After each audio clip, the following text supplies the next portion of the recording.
ኖህ የረገመው ጥቁር ሕዝቦችን ነው። ለምንድን ነው መጽሐፍ ቅዱሳችን ታናሹ ልጅ ያደረገበትን አወቀ ይላል? ታናሹ ልጅ ካም ነው። እስከ ዛሬ ድረስ የሰማነው ጥቁር ሕዝቦች በኖህ ተረግመዋል የሚለው ትርክት የመጣው ከየት የተነሳ ነው? በመጨረሻ የምንመለከተው በመጽሐፍ ቅዱስ ላይ ያሉት ከነዓናውያን ጠፍተዋልን? እነዚህን ጥያቄዎችን መልሳቸዋለን። መነሻ የምናደርገው ዘፍጥረት ምዕራፍ 9 ከቁጥር 20 እስከ 27 ነው። ኖህም ገበሬ መሆን ጀመረ፣ ወይንንም ተከለ፣ ከወይን ጠጁም ጠጣና ሰከረ። በድንኳን ውስጥም ራቁቱን ሆኖ የከነዓንም አባት ካምም የአባቱን ራቁትነት አየ። ወደ ውጭ ወጥቶ ለሁለቱ ወንድሞቹ ነገራቸው ይለናል። እዚህ ቦታ ላይ የምንመለከተው ኖህ ገበሬ ሆነ፣ ወይን ተከለ፣ ከዛ ከወይን ጠጁ ጠጣ፣ ሰከረ፣ ራቁቱንም ሆነ ይለናል። ራቁቱን በሆነ ጊዜ የከነዓን አባት ካም ይላል። ከነዓንን ይገልጸዋል እዚህ ቦታ ላይ። ካም የከነዓን አባት መሆኑን፣ ከነዓን የካም ልጅ መሆኑ ይገልጽልናል። ለምን እንደተገለጸ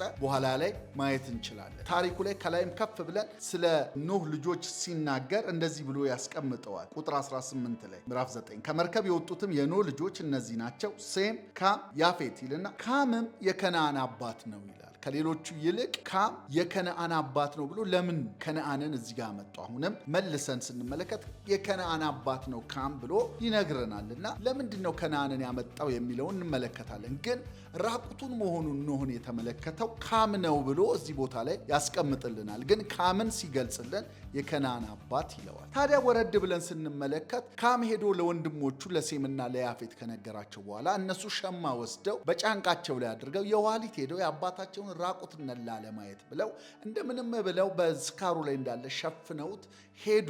አላዩትም ራቁትነቱን ይላል። ከዛ ኖህም ከስካሩ ነቃ ይለናል። ቁጥር 24 ላይ ኖህም ከወይን ጠጁ ስካር ነቃ፣ ታናሹ ልጁ ያደረገበትን አወቀ ይላል። ካም ታናሽ ልጅ ነው። ያደረገበትን አወቀ የሚለው ካምን ነው። ካም እንዳልሆነ ማረጋገጫ የምንሰጠው ከምዕራፍ 5 ጀምሮ የኖህን ልጆችን ስም በቅደም ተከተል መጽሐፍ ቅዱስ ያስቀምጥልናል። ምዕራፍ 5 ላይ ቁጥር 32 ላይ ኖህ የ500 ዓመት ሰው ነበረ፣ ኖህም ሴምን፣ ካምን፣ ያፌትን ወለደ ብሎ ሴም፣ ካም፣ ያፌት ብሎ ካምን ሁለተኛ ያደርገዋል። ምዕራፍ 7 ላይም ቁጥር 13 ላይ ስንመለከት በዚያው ቀን ኖህ ወደ መርከብ ገባ፣ የኖህ ልጆችም ሴም፣ ካም፣ ያፌት ይላቸዋል።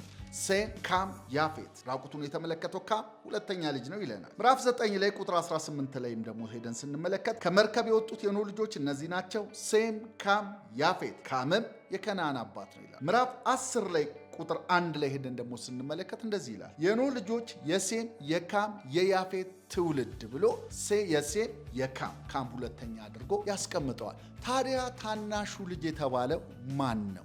ያደረገበትን አወቀ ብሎ ኖህ ምን አድርጎበት እንደነበረ ያወቀው ታናሹ ልጅ ተብሎ የተጠቀሰው ማን ነው ስንል ወደ ቁጥር 25 ላይ ኖህም እንዲህ አለ ይለንና ከነዓን እርጉም ይሁን አለ። ለምንድን ነው ከነዓን እርጉም ይሁን ያለ? ታናሹ ልጅ የተባለው ከነዓን ነውን? ይህንን ለመመልከት ምዕራፍ 10 ቁጥር 6 ላይ ሄደን እናነባለን። የካም ልጆች ይለንና ኩሽ ይላል። የመጀመሪያው የካም ልጅ ኩሽ ነው። ኩሽ ማለት ጥቁር ሕዝቦች አባት የሆነውን የተቃጠለ ፊት የሚል ትርጉም ስላለው ኩሽ የአፍሪካውያን አባት መሆኑን ብዙዎች ያምናሉ። ከዛ ሁለተኛው ልጁ ምጽራይ ነው። ሶስተኛው ልጁ ፋጥ ነው። አራተኛና የመጨረሻ ልጅ ወይም ታናሽ ልጅ የሚባለው ከነዓን ናቸው ይለናል። ስለዚህ ታናሹ ልጅ የሚለው ከነዓን ነው ብለው ብዙዎች ያስቀምጣሉ። ለምን ተረገመ ሲባል አንዳንዶች የተለያዩ ምልከታዎችን ያስቀምጣሉ። የመጀመሪያው የሚናገሩት በምዕራፍ 9 ቁጥር 1 ላይ እግዚአብሔር ከመርከብ የወጡትን የኖህን ልጆችን ስለባረካቸው ኖህ የተባረከውን ካምን አልረግምም ብሎ ልጁን ረገመው ይላሉ።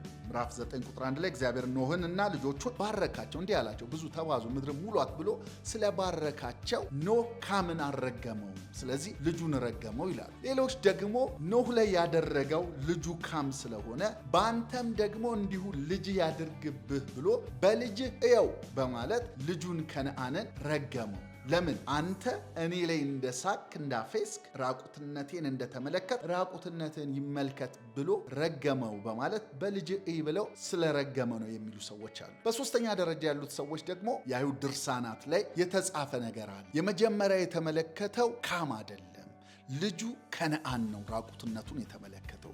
ከዛ ለአባቱ ለካም ነገረው። ካምም አልገሰጸውም። ሄዶ ራቁትነቱን አይቶ ለሴምና ለያፌት ነገራቸው። ስለዚህ መነሻው ላይ ያየው ራቁትነቱን ከነአን ስለሆነ የተረገመው ከነአን ነው ይላሉ። እንግዲህ በዚህም ሆነ በዚያ የምናየው አንድ ነገር ነው። የተረገመው ካም አይደለም። የተረገመው ኩሽ አይደለም። ምጽራይም አይደለም። ፋጥም አይደለም። የተረገመው ከነአን ነው። ከነአን እርጉም ይሁን።